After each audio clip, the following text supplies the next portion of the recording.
Respuesta favorable del Servicio de Costas para el Paseo de Samil, nos acaba de llegar, y por tanto la tramitación de la renovación del Paseo de, quise decir Bouzas, dije Samil, quise decir Bouzas.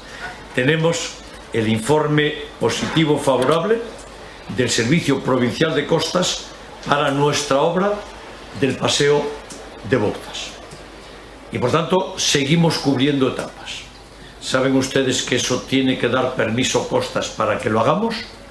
Ya tenemos el informe favorable provincial y por tanto falta la firma de la Dirección General de Costas, que ya me encargaré yo de acelerar, porque ya es un trámite burocrático, y por tanto, una vez que ya la exposición pública no tuvo una sola alegación, los informes sectoriales son todos favorables, el informe de Costas de Pontevedra provincia es favorable, pues el informe de Madrid será favorable e inmediatamente procederemos a aprobar el proyecto para la construcción del nuevo Paseo de Bouzas, que va a ser un paseo excepcional.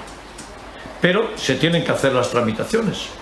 Yo tengo que cumplir la legalidad, pero ya tenemos los recursos, es una obra prioritaria, imprescindible, va a quedar aquello maravillosamente bien, va a ser soft, va a ser blando, va a ser un moderno paseo marítimo el de Bouzas y con los recursos para hacerlo.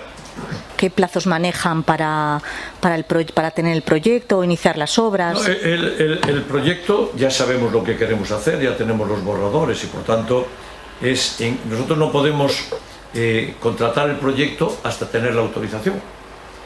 Es una norma jurídica, ¿no? Si tú no tienes la autorización de algo que no es tuyo, no hagas proyecto porque puedes tirar ese dinero si te dicen que no. Es cierto que nos dicen que sí, pero no lo podemos hacer hasta que nos den la autorización. A partir de ahí, uña de caballo.